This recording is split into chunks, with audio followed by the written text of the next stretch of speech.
السلام عليكم. waxaanu kaga soo waranay xalqadaheenii hore in ibliis iyo dajaal ay isu kaashadeen sidii ay aadamaha u baadiyeen lahaayeen oo ay u baahdeen cid u adeegta cidaasina ay noqotay yahuudda.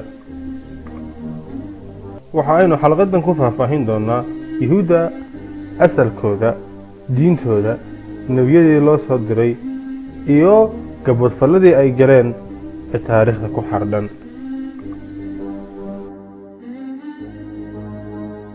waa ayo yahuuddu?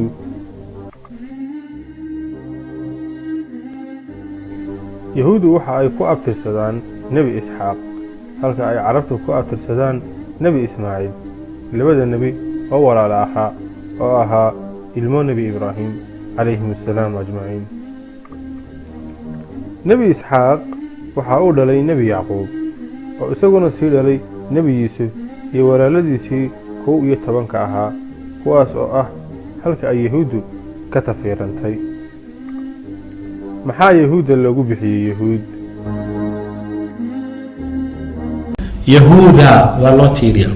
yahuuda haddaba halkee buu ka yimid? yahuuda wuxuu ahaa mid ka mida awlaadii yacquub, maadaama nin ka mida uu ahaa haddana magacii waa laga wada simi iyagoo dhanba, laakiin asal ahaan yahuuda waa nin, waa wiilashii nebi yacquub u dhalay. wiilashu 12 soo ma ahayn, mid ka mida wey, midkaa magaciisa ay wada qaateen iyagoo dhan. asal kelimadu marka meesha ka timi. saa darteed culimadu markay fasirayaan al-asbaab amaba banu israa'iil amaba awlaadu yacquub intuba waa la yidhahdaa. saddexdaa term ee qur-aanka ma aragtay labada ugu horeyso qur-aanka uu adeegsaday, midkan dambe mu'ariqiinta iyo culimmadu ay adeegsadaan ayaa erebixinta saxda ah marka qolada kan iyagu markaa magac loo sameynayo. maxay tahay diintoodu? yahuudiyadu waa diinta dadku iyagu cibraaniyiinta ama cibriga ku hadla, waxayna ka soo jeedaan fir ahaan marka loo laabto xagga iyo nebi ibraahim calayhi salaam. waxaana lagu magacaabaa al-asbaad ama bani israa'iil. qur-aanka oo asbaad wal-asbaad watan qur-aanka adeegsanayo. haddana waxaad maqlaysaa banu israa'iil. markaba waxaa kuu baxay marka la qeexayo asbaad qur-aanka uu sheegay, al-asbaad qur-aanka uu sheegay iyo banu israa'iilka qur-aanka uu sheegay inay yihiin dadka cibraaniyada ku hadla ee nebi muuse loo soo diray, lala soo diray kitaabkii towraadka ahaa. yahuudiyadu waa diin loo nisbeeyo yahuud shacb qolada ay leeyihiin. waa maxay gabadfallada ay galeen ee taariikhda ku xardhan? ugu horreyn waxa ay dhegreen walaalkood yuusuf oo ay ka xaysideen jacaylkii aabbahood uu jeclaa, iyagoo oo dilkiisa go'aan ku gaadhay.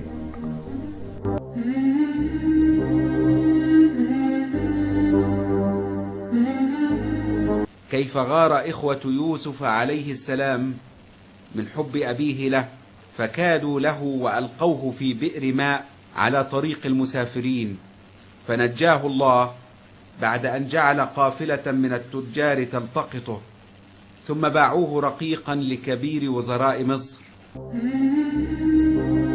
kadib waxa ay ku tarmeen Masar. muddo kadib Masar dagaal ayaa ku dhex maray ilbaxnimadii faraacinada iyo xadaaradii ka horeysay iyaga ee Hyksos. reer bani Israa'iil waxa ay la safteen xadaaradii hore ee Hyksos. kadib waxaa la jebiyey xadaaradii Hyksos. faraacinadii waxa ay ciqaabeen cid kasta oo la safatay Hyksos oo ay ugu horeeyeen reer bani israa'iil kuwaas oo ay gumaysteen. وفي الوقت الذي ابتعد فيه بنو إسرائيل عن دين الله شيئا فشيئا تمكن الفراعنة من طرد الهكسوس وبدأوا ينكلون بأعوانهم ومنهم بنو إسرائيل فاسترقوهم واستعبدوهم وساموهم سوء العذاب. kadib waxa uu ilaahay u soo diray nabi muuse si uu uga saaro cadaabka fircoon iyo adoonsiga ay ku jireen.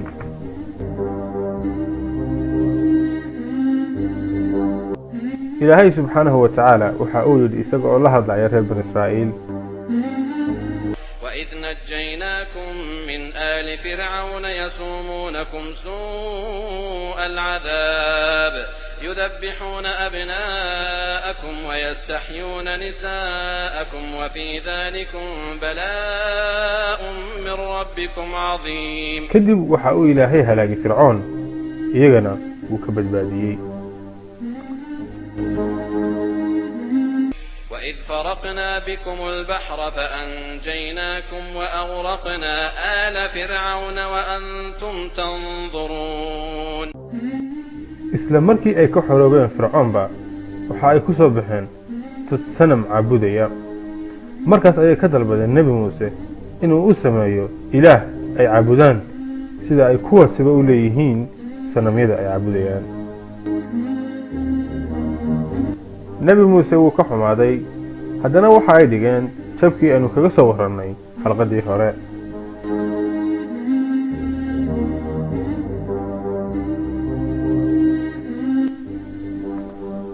kadib nebi muuse waxa uu amar ku siiyey in ay filistiin galaan. ادخلوا الأرض المقدسة التي كتبها لكم. هذا قال دول كان إلهي سبحانه وتعالى إذن قرب قال معي جوابين: إن فيها قوما جبارين وإنا لن ندخلها حتى يخرجوا منها. ضد واحد جلدتك بربريان لو بعديه كريم من الجرين وصارنا ما دقين إلا ما شكنا آخر ما تنجي هذا كذب الله سبحانه وتعالى قرآن كحكايون نما وحى كجر أهل الخير. قال رجلان من الذين يخافون أنعم الله عليهم ادخلوا عليهم الباب. أنعم الله عليهم أي ادخل عليهم الباب فإذا دخلتموه فإنكم غالبون. لمن كان وعد ولا دقاء ولله كبقى ورما يشن قال لنيه قال كذب هذا جواب كلام بحين حين إنا لن ندخلها أبدا ما داموا فيها فاذهب أنت وربك فقاتل إنها هنا قاعدون. رجعها كقلب بير هذا موسى أنا ماشى قال هذه ربي قال دقال حاجة كقال أنا ماشى فدينا مركب ويا مركب سورة مائدة يكهل ليس أفرتن سنة بتيه لو حكومة تيه واحد إن إسكندر ماشي ساكي كتجين بجلت الجوجان ماشي جلت كتجين نساء وأساس وريجين أبين إيمان ويكون دقائق ماشي كسر الله من وطن الله سبحانه وتعالى أوليه مركو النبي موسى ويا اذهب أنت وربك فقاتل إنها هنا قاعدون قال ربي لا أملك إلا نفسي وأخي ربه أنا وح كلام صمين كرمال نفس الدين وأنا كأتكاي ولكن حشيك لا أملك إلا نفسي وأخي إلهي وإنت كلادي كوتا المركو يري كذبات الله سبحانه وتعالى وليه كذب محل قشور 40 سنة يتيهون في الأرض فلا تأس على القوم الفاسقين. أفرتن سنة بيسايس قد بوريجي مركا ما تيهو دعي وقت قاس يا هرية وحا هرية دي بيقول العبد محاكو حيجي دولك قال إيه فلسطين قال محاكو حيجي كدينا تيه بكو حيجي حبكاسي مركا وكال هرية. intii ay ku jireen istawa wareega ee muuse iyo haaruun ba geeriyoodeen. kadib waxa uu ilaahay u soo bixiyey yuushac ibnu nuun. marka yuushac ibnu nuun wey marka ninka la hinqan doona risaaladii uu ka tegey nebi muuse calayhi salaam. bacda muusa maxaa dambeeyey? waa ninka maamulka gacanta ku dhigay markii uu majaraha u qabtay markii nebi muuse u geeriyooday. waa ninka reer bani israa'iil la tegay xagga ariixa oo meesha falastiin ku taala. waa ninka la galay magaalooyin fara badan. waa ninka ma aragtay meelahaasoo dhan runtii gubay iyo wixii la mid. yuushac dabadii ilaahay waxa uu u soo diray samuel. ninka la leeyahay samuel oo nebi ahaa bay leeyihiin inuu ahaa qudaadii ugu dambeysay ee soo martay nimankaas. waana ninka qur-aanka uu tilmaamaya markaad dib ugu laabataan suurat albaqara. قرآن إلهي مجلس مشي لكن معنى ألم ترى إلى الملأ من بني إسرائيل من بعد موسى إذ قالوا لنبي له مبعث لنا ملكا نبي بيلها للمحيران ابعث لنا ملكا مرك نبي واكين وحي تلمام أما كتاب كذا وحي تلمام إن الذي هجري صمويل الذي هجري القرآن يقول ألم ترى إلى الملأ من بني إسرائيل من بعد موسى القرآن محوت تلمام الله شيء وتلمام ملأ ويركو من بعد موسى مركب حكوم وقناة نبي موسى إنه لنتي هذا أنا وحي كيره لنبي الله النبي القرآن كم شيء لكن وحال كتبته مركب أقول لها بتي وحيلين النبي قال وحال اللي يجري صمويل معي كعصدين ابعث لنا ملكا نقاتل وعن ناصر صار تعنين بقرة إنه جاميو دجال نقول إن عادة وأن يسقط عنا بقر كان قرآن كمركوش إن كانت المامة وأتى النبي معركة إلى ابعثنا ملكا نقاتل في سبيل الله وجوابتي سيد قال هل عسيتم إن كتب عليكم القتال ألا تقاتلوا صلى الله عليه وسلم هدي الذي كوا جبينا دجال إلى الجليل وطن إليه فلما كتب عليهم القتال تولوا إلا قليل من والله أعلم بالظالم عليهم بالظالمين مركي اللي جوا جبي يوم ما تيجوا جستن يوم ما صهرت وكي مركب نينكن بقر كأون نقضي إمام الكلوريجي مركي أي كعس النبي صمويل أي رهدين نص صار من هو وكان مركب واحد الماما يان أما تاريخ الماما سا وتن طالوت نينكن ليه بو مركي بو على مصاري قرآنك وحكومك على طالوت لكن مركب ولا بتي أول تسمنتيجا أما على العهد القديم كأولا بتي وحكومك عابان شاول مقع أصحاب كاسو دواقد وحال الشيء مركب نينكن ونينكا لا شيغو markii uu boqortooyada u qabtay ee boqorka uu noqdo taalooka quraanka ka hadlay waa ninka ka soo saaray badoonimada ee dib u dhac ka soo saaray ee gaarsiiyay horumarka iyo reer magaalnimada ninka soo saaray bani Israa'iil intii ka horeysa dad waxay ahaayeen mutakhallifina oo aan xadaara iyo waxba aan lahayn boqorkan markuu yimid markii ay tamadunka arkeen oo arkeen reer magaalnimada ay arkeen oo arkeen ilbaxnimada ay arkeen oo arkeen nolol iyo sida loo wadan lahaa markay bilaabeen waa markii Samuel markii waxa la jeedaa Taalut u yimid shawl kadib waxa boqor noqday nabi Daawud waxa ayna ahayd markii ugu horeysay ee Ilaahay hal nin isugu kulmiyay boqornimo iyo nabinimo boqorka labaad meeshii mid wuxuu Daawud alayhi salaam Daawud alayhi salaam wuxuu ahaa mid kamida anbiyadii Ilaahay subhanahu wa ta'ala rabbina isru soo diray fadli gaar Ilaahay subhanahu wa ta'ala siiyay واتن إلهي أفوذي برتنا الأركيسان أو أنت عليك بقعنت ساكلية سيد عجينك وحو هذا النبي داود عليه السلام إذا كي طالوت بقر كأها كتر سنة وحال الشيء النبي داود إنه نولا وقته رب بني إسرائيل لقت لقت أي مريم من كي فلسطينيين تأخذ فقتل داود جالوتا وطن قرآن كأوليه عيدن كوجر عيدن كوجر عيدن كطالوت بلش داود عليه السلام وطن جالوت إسحاق كتخلص لأن جالوت يأسهي طالوت بأسهي تلما وقاتل داود جالوت داود مركا وحو كم يدهي عيدن كي طالوت وحنا كتخلص جالوت عنيك مركا وين ماشي مركا نبي داود والسمعة انتو كهلا ونقضى نين dadku marka اعترافان ونقضى مركاسوي waxaan oo dhan marka ay dhacayaanna waxay dhacayaan inta u dhaxaysay 965 ilaa 1004 oo ah qabla al-milad marka way marka la yiri daawud maanta laga bilaabo adaa ah boqorkii labaad ee ka dambeeyay Taalut isaga marka gacanta loo galay kadibna waxa la yiri meesha Quds leeyahay hadda Quds leeyahay ayaa waxa la caasimadha ku noqoto boqortooyada adiga caasimad meesha u noqoto daawudna waxa ku xigay nabi Suleymaan oo ahaa boqor Ilaahay awoodo badan ku galaday Suleymaan waxa dhalay Daawud baa alayhi salaam wuxuu ahaa nabi anbiyada kamida aabihiis buu kaga dambeeyay maamulka reer bani Israa'iil Ilaahay wuxuu isugu daray xikmad في فصل الخطاب من هذا الشيء إلهي وحو أفوذي ضبيلها وحو أفوذي جنكة وحال بري ولها اللي لها شمبرها بقرتوي دي سبانة واتي قعنت أسوق شيء أسوق قربي بتي مساديرتي يهودي judaismka iyo christianityga marka loo laabto iyagu waxay leeyihiin ma dhaafayaan waxay leeyihin bas wuxuu aa boqor ama wuxuu aa nin xakiima waysa bimacnaa laakiin nebinimadiis ma tilmaamayso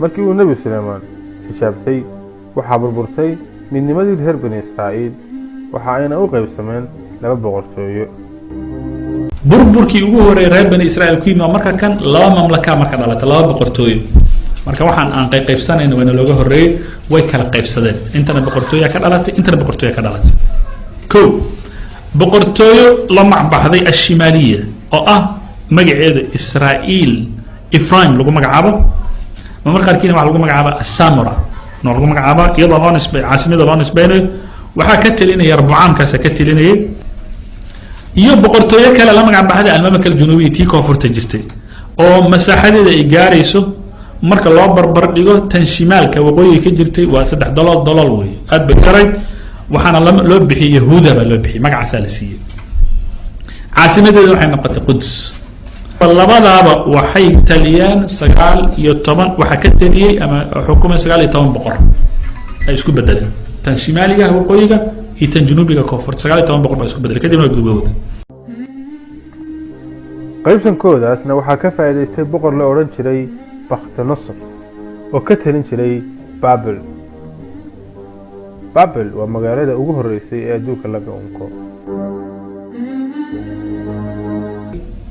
taariikhdu markay 721 ciise hortii ayaa waxay gacanta u galeen oo iyaga gacanta lagu dhigay waxa gacanta ku dhigay nimankii ashuriyiinta ahaa ee joogay waqtigii sarjona thani joogay oo ahaa boqorkii ashur ahaa فزاول سيد مركا واتي الزولية يجا دنبا فزالوا من التاريخ مركا سي بابا النقطة وحنا لا شيء بقرتوي يهودا نوحا جعنتا كل جاني منكي بابليين تاع سنة شام بقول سديتني لحدي ميلاد كهر وحنا لا شيء تاريخ اتمام يسا بخت نصر نيكو لو مقعد مجي عيسى رسمي جو حليه جري بنو خد نصر بوها بنو خد نصر بخت نصر نيك عيسى اورشليم بو جعنتا كل جي معبدكي وجعنتا كل جي وانينكي نمنكي يهودا انتو تحابا حاجه بابل ودغ وانا marka lagu magacaabay at-tadmir al-awwal oo quraanka uu ka hadlay ilaahay nabiyada uu soo diray ma ay rumaynin balse badankooda way laayeen nabiyada ay laayeen waxa kamid ah nabi Yaxya iyo nabi Sakariya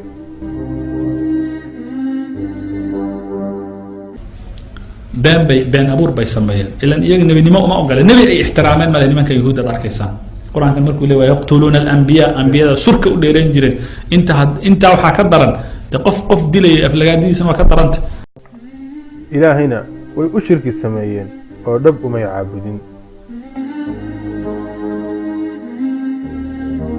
waxay caabudeen ilaahya kale caabudeen asnam waxay caabudeen baal bay caabudeen atad'una ba'lan wa tadruna ahsan al-khaliqin sanam baal lagu magacaabo waxay caabudeen ishtrun sanam lagu magacaabo waxay caabudeen sanam lagu magacaabo malkum وأنا لا شيء مركا هذه المرحلة إلا فترة انتهي سعته وحي سعته بقول أفرتن سنة بين من كانوا مركا مال أي لقطة دجان لواي بمعنى دين بشقكم لهن مرنا إلها أنكو أبودا مرنا كان عابدا مرنا كعابدا مرنا جدار كعابدا مرنا مجا عوسم بي انت بمركا كجري هذه هذا سمك ودحية انتي أي لقطة كجرين وحاو إلهي أسود دري نبي اللي أورنشري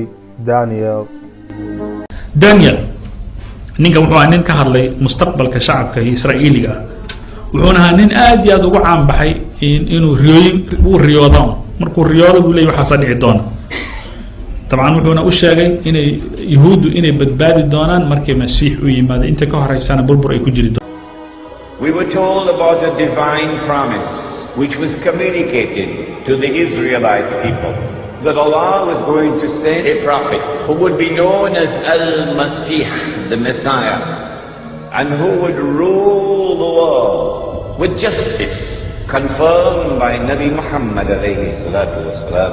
He would be Hakimun Adil. He would rule the world with justice from the throne of Nabi Dawood alayhi salam, the prophet David, and with a rule which would be eternal. The Israelite people understood that if the Messiah was to fulfill this divine promise, there were certain logical implications which followed. Number one, that he would have to liberate the Holy Land Number two, that he would have to bring the believers back to the Holy Land to reclaim it as their own. Number three, that he would have to restore the holy state of Israel, founded by David and Solomon, Allah's blessings be upon them. And number four, that this holy state of Israel would have to become once again the ruling state in the world. And then the Messiah could rule the world from the throne of David, alayhi salam, with a rule which would be eternal. After almost 100 years in Babylon, suddenly things did happen, and the Holy Land was liberated. The Persian Empire defeated Babylon, and the Israelite people were allowed to return to the Holy Land to reclaim it as their own, and to restore the holy state of Israel. And the temple, or the masjid, built by Solomon, alayhi salam, was rebuilt. And so the Israelite people are now excited. The excitement has reached fever pitch. The Messiah must be around the corner. The golden age is coming back. We're going to rule the world one more time. And sure enough, the Messiah came. But when the Messiah arrived, the son of Mary, while some of them accepted him, the establishment, the rabbis, the priests, rejected him. Why did they reject the Messiah? Answer: because Allah tested them, and because they were seeing with only one eye, they failed the test. They said, وَنَعُوذُ بِاللَّهِ مِنْ هَذَا, his mother had committed that enormous sin. And they said that this baby was a bastard. And then when they saw him die on the cross before their very eyes, he could not have been the Messiah. Why? He's dead. He's dead, and the Holy Land is under Roman occupation. He's dead. He never ruled the world from the throne of David, alayhi salam. The golden age never came back, but he's dead. And so it is now confirmed, beyond the shadow of a doubt, he could not have been the Messiah. What they did not know, and no one knew, for 600 years, no one knew it, until the Quran came down, was that no, they did not kill him, no, they did not crucify him, but rather appearance and reality were completely opposite to each other. And Allah raised him, and one day he's coming back. When he comes back, he is going to rule the world. He will rule the world with justice. And he will rule the world from the holy state of Israel, built on the foundations of the religion of Abraham, alayhi salam. And that is Islam. And his rule will be eternal. But they did not know that. And so they're waiting for the Messiah to come. Prophet Muhammad, Allah's blessings be upon him, then informed that Allah had created a being, and Allah had committed to that being the mission of impersonating the Messiah, pretending that he is the Messiah. That he is known as Dajjal, Al-Masih al-Dajjal, Dajjal, the false Messiah or the Antichrist. Dajjal means one who deceives. And so the Antichrist has a PhD in deception. In everything connected with the Antichrist, appearance and reality are opposite to each other. If the Antichrist is to successfully impersonate the true Messiah, it follows that he also must attempt to rule the world from Jerusalem with what would appear to be eternal rule. Only then can he declare, I am the Messiah.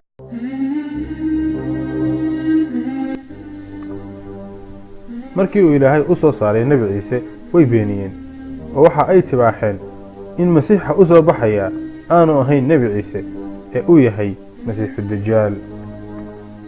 markaa kadib ayay bilaabeen in ay caabudaan dajaal oo ay sugaan imaanshihiisa oo weliba ay isku dayaan in ay soo dedejiyaan imaanshihiisa.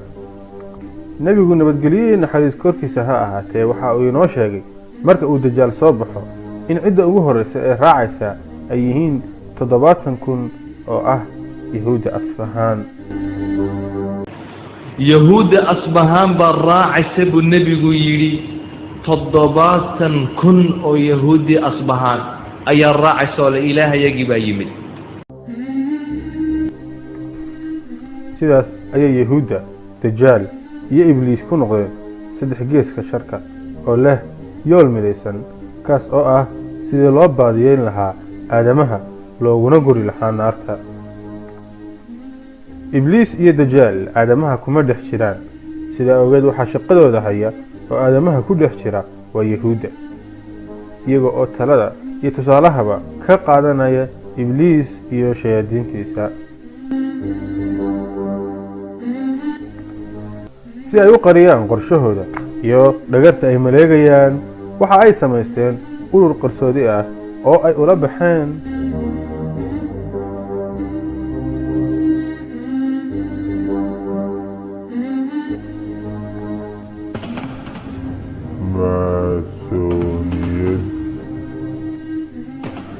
maasoniyad.